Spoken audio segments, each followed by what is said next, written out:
Shalom, with praises to Yahweh, Ba'ashem, Yahushua, Ba'ashem, Harakah, Kadash, double honors unto the apostles and elders of great millstone who rule well, and shalom to the hopeful elect. This is a prophecy and news video dealing with this article from Sky News, which is entitled Very Strong Case for Compulsory Vaccination of School Children. Health Secretary says. The Health Secretary reveals he is looking at the issue after growing concern about falling vaccination rates. Alright? There's a very strong case for making it compulsory for school children to be vaccinated, the Health Secretary has said. Matt Hancock revealed he had been given legal advice on the topic in recent days and was looking at the issue of falling vaccination rates. Appearing at a fringe event on the sidelines of the Conservative Party conference in Manchester, Mr. Hancock said social media sites had a lot to answer for spreading anti-vaccine views. Now let's deal with what he said, dealing with social media sites. Okay, social media sites, what are they? They're sites such as YouTube, alright, Instagram, Twitter, Facebook, and contrary to popular belief, the reason why these mediums, have been created. Sorry, let me say it like this: these mediums utilize a thing known as the internet, and contrary to popular belief, the internet wasn't made for you to post, videos of your cat on YouTube. It wasn't made for you to put a selfie up on Snapchat. It wasn't made for you to post your holiday pictures on Instagram. The reason why it was created was, as it tells you in Psalms the 19th chapter, was for what? For the Lord to establish the word, alright, via the unicorn, the highways and byways, via the internet, alright. All the word is to be established, so it's put on YouTube, and you see that from the apostles going online, going back to 2007. What's happened? You've had a worldwide outbreak of the word, alright? And you had Nate, as they always say, you had Nate Satan on there before them. You had various people that were on there, but who really took it to its zenith was the apostles of Great Millstone, alright? So, reading on. Where was I at? Okay. We need a massive drive to get these vaccination rates back up, he told the HuffPost UK event. I said before that we should be open-minded, and frankly, what I'd say is that when we, the state, provide services to people,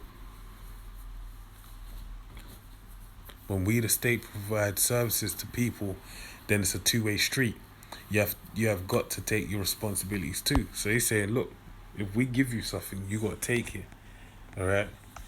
There's no point us giving it if you don't want to take it. So I think there is a very strong argument for having compulsory vaccinations for children when they go to school, because otherwise they are putting other children at risk.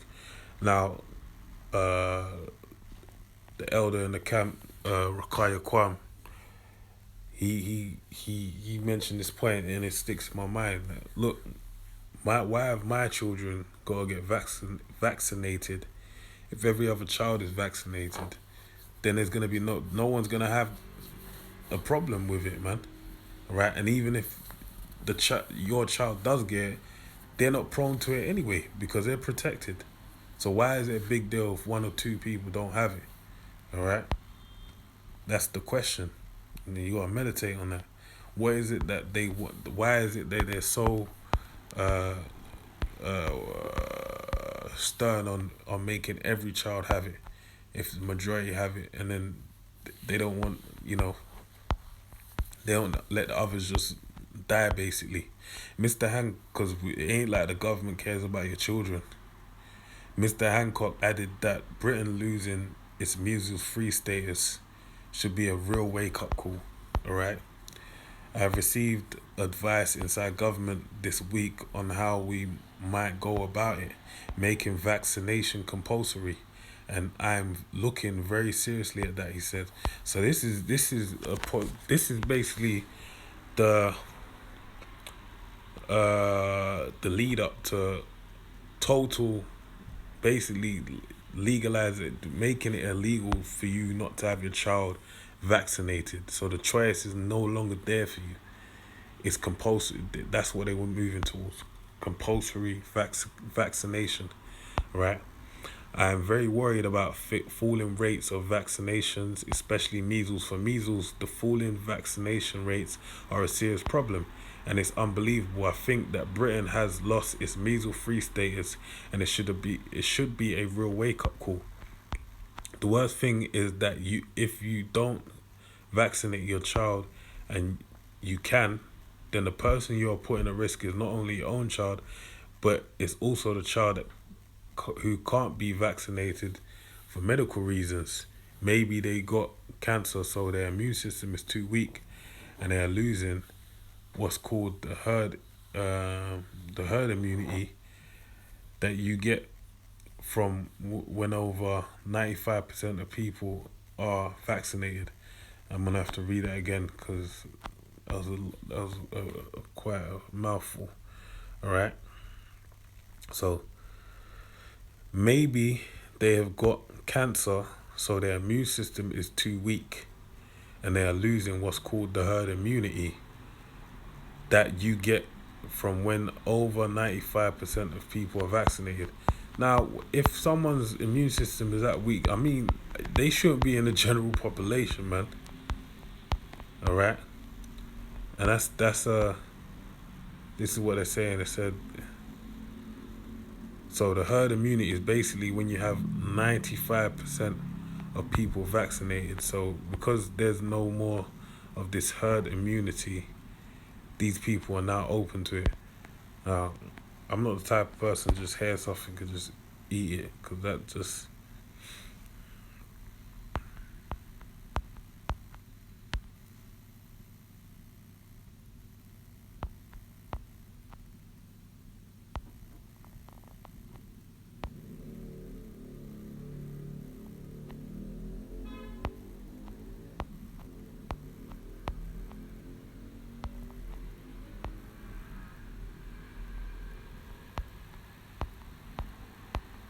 It's like I'm definitely going to look into...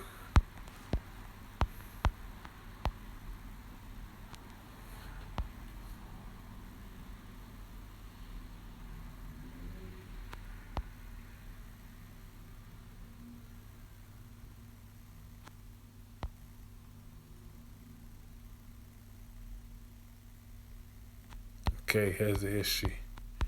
But I'll look into this. We know with these vaccines... where's it at?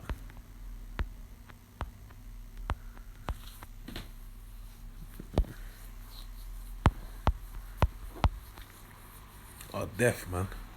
Alright, recent NHS figures have recorded a continuing decline in the proportion of children getting all NHS childhood jabs, including combined measles, mumps, and rubella vaccine of those for meningitis. Experts have said that parents are falling victim to toxic myths on social media. Well, we should have had a measles outbreak, man. That's what should have happened. Alright, if it's that drastic. But we'll see. You never know. This might be the prime for what they will have a measles outbreak. And really, this leads into the scriptures, man. So now this is 2nd Ezra 16 and 14. Behold, the plagues are sent and shall not return again until they come upon the earth. Let me start from verse 1 actually. So this is 2nd Ezra 16 and 1. Woe be unto thee, Babylon and Egypt. Now we know that according to Revelation 17 and 5, that Babylon the Great is America. All right. The way we understand that is because when you read the prophecies of that scripture, it only befits one nation upon the earth, being the so-called United States of America, which is Babylon the Great, according to the Bible. So it says, woe, 2 Esdras 16:1, woe be unto thee, Babylon and Asia, woe be unto thee, Egypt and Syria. Just jump down to verse 14, sorry. Behold, the plagues are sent and shall not return again until they come upon the earth. The fire is kindled and shall not be put out till it consume the foundation of the earth. Like as an arrow that is shot of a mighty archer returneth not backward, even so the plagues that shall be sent upon the earth shall not return again. So this is a potential plague of a measles outbreak, which even could be manipulated for a form of, or so let's say measles, mumps, rubella, all right, meningitis, which even could be manipulated or mutated in such a way that it becomes a pandemic or epidemic of sorts, all right? That's what we're looking at right now. This is playing in, and let's not forget, I did a previous video on this, dealing with the Brexit, that 7,000 forms of medication is gonna be, that comes through and from the EU, is gonna be put on hold for at least a month, I believe. Okay, so that's what's basically gonna happen. So there's a window there for these things to even get rampantly, form a contagion, all right, an epidemic or a pandemic, all right. So this is what we're looking at. It said, even so, the plagues that shall be sent upon the earth shall not return again. So once it starts, it ain't going back, and ultimately it's going to end in a noisome pestilence, all right, a noisome disease, a noisome plague, being the noise of the ICBMs landing upon America, shaking the earth to and fro. Let's jump down to verse 36. Behold, the word of the Lord, receive it. Right, it's the word of the Lord, receive it. Right, the spirit, the testimony, the word of the Lord is what? Yahushua said, lo, I come in the volume of the book. He was quoting Psalms 40:8 when he spoke in Hebrews 10:8. When it spoke of, I believe, by Paul in Hebrews 10:8. All right, and it tells you in John the 1st chapter as well that the Word became a man. All right, being Yahushua. All right, and the testimony of Yahushua is what? The spirit of prophecy, and it's what we're delving into. These are prophecies that are gonna come to pass in these last days. All right, so behold, the word of the Lord, receive it. Believe not the powers of whom the Lord spake. Behold, the plagues draw nigh and are not slack, as when a woman with child in the 9th hour bringeth forth her son, with 2 or 3 hours of her birth great pains compass her womb, which pains when the child cometh forth, they slack not a moment. So talking about